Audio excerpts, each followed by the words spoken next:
Hello everyone, welcome to the political science tutorial. This is the one place to learn everything about political science. This channel will help you all with all the concepts of political science as well as theories in both English and Hindi. So spread a word regarding this channel. Hello and welcome to this third part of the Crown Rule. Now before we begin with the third and a very important act, that is Indian Council Act of 1892, I just want to tell you briefly that I have already covered up the first two parts, that is the Government of India Act of 1858 and Indian Council Act of 1861, and the link of this tutorial you will find in the description box below as well as on I button on top. So today we are directly going to start with the third very important act under the Crown Rule which British introduced, and that is the Indian Council Act of 1892. आप सबका स्वागत है इस third part में, और इस third part में हम लोग आज इंडियन काउंसिल एक्ट ऑफ 1892 के बारे में जानेंगे। इसके पहले मैंने already government of India act of 1858 और Indian council act of 1861 topic already cover किए हैं, और इनके ट्यूटोरियल आपको और इनके लिंक आपको डिस्क्रिप्शन बॉक्स में या फिर आई बटन के ऊपर मिल जाएंगे। तो फिर चलिए शुरू करते हैं Indian council act of 1892। Now before we begin with the Indian council act of 1892, we just need to understand the background of it. A small recap. Now we have to understand that after the Great Revolution or a Great Revolt of 1857, the British government felt the necessity of seeking the cooperation of Indians in administration of their country, and therefore in pursuance of this policy of association, three different acts were enacted by the British Parliament.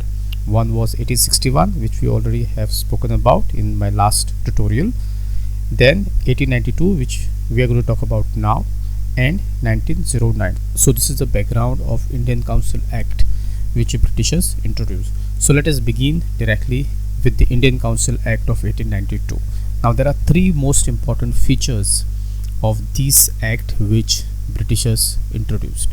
The first feature basically talks about it increased the number of additional non-official members in the central and provincial legislative council, but here they maintain the official majority in them.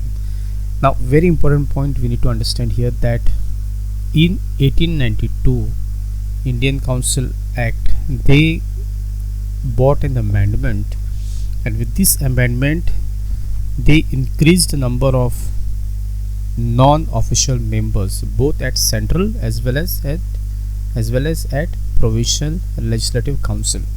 And this basically was brought about, or this basically was felt to increase more cooperation with Indians, or to seek more cooperation from Indians both at central as well as state level or provincial level.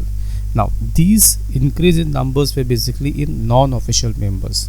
They were not officially members, because we have to remember that in both central as well as provincial legislative council there are two members. One is official member and some are non-official members. Official members are basically from the British government, and the non-official members are basically the nominated people by the Viceroy of India. So these non-official member does not have more powers, but yes, they act as important members of the entire Indian Council. So therefore this was the first amendment which British brought, that they thought of increasing the numbers of non-official members both at central as well as provincial level, and they kept their majority both at central as well as state level. That means the official majority is still with the British.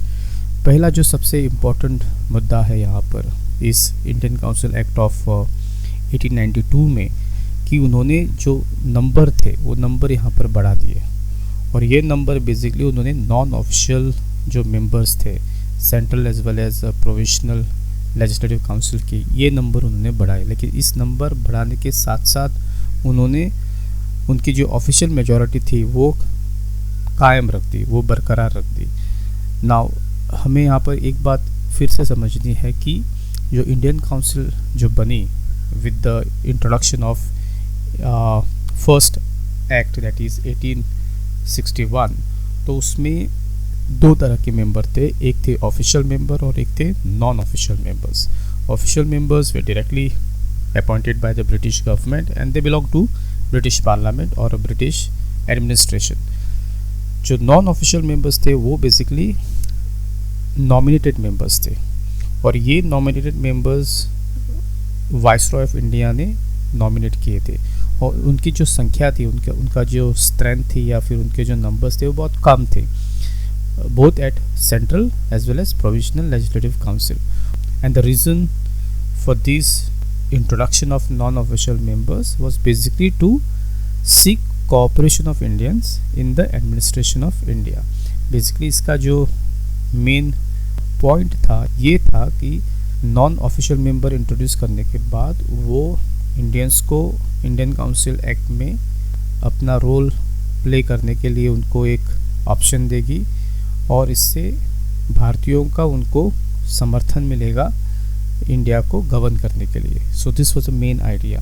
सो उस idea को और आगे push करने के लिए Indian council act of 1892 में ये प्रावधान रखा कि उनके जो मेंबर्स हैं नॉन ऑफिशियल मेंबर्स, उनकी संख्या बढ़ाई जाएगी. Second very important feature of this act is that it increased the functions of legislative councils and gave them the powers of discussing the budget and addressing questions to the executive.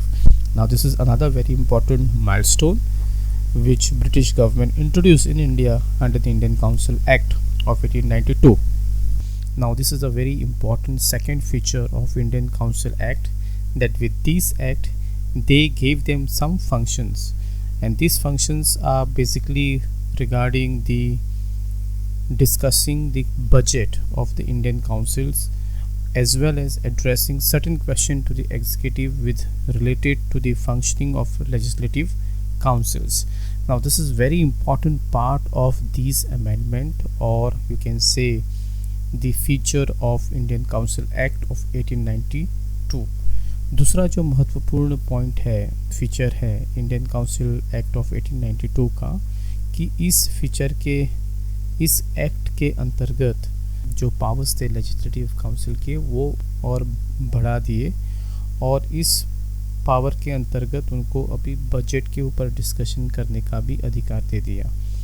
ना कि सिर्फ budget के ऊपर discussion, but also वो executive council से, मतलब वो British सरकार से कुछ सवाल भी पूछ सकते हैं, और ये सवाल basically in and around working and functioning of legislative council के तहत रहेंगे.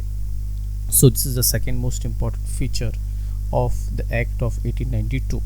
Now the third very important act is that it provided for the nomination of some non-official members of the legislative councils as well as provincial legislative council.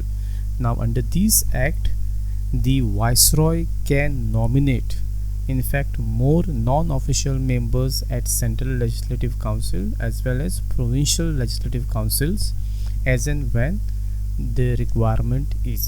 So this is what we discussed about in fact in the first feature, that it has increased the number of non-official members both at central as well as provincial legislative assembly or provincial legislative council, and this shows that the viceroy can always nominate more members as and when there is an requirement.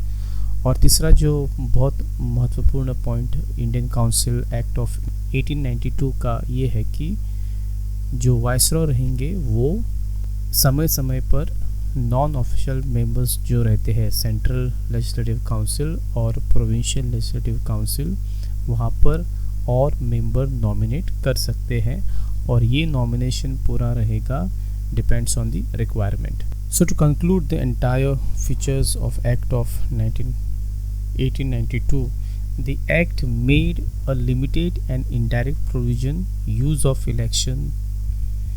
The act made limited and indirect provision for the use of election in filling up some of the non-official seats both in the central and provincial legislative council.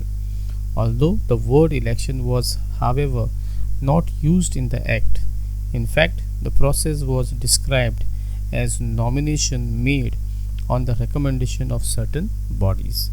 So, this is all about the Indian Council Act of 1892 and these three new features which have been added on to this act. I hope you have understood this act, and we shall continue to talk about the third very important act, Indian Council Act of 1909, in my next tutorial. Till then, take care.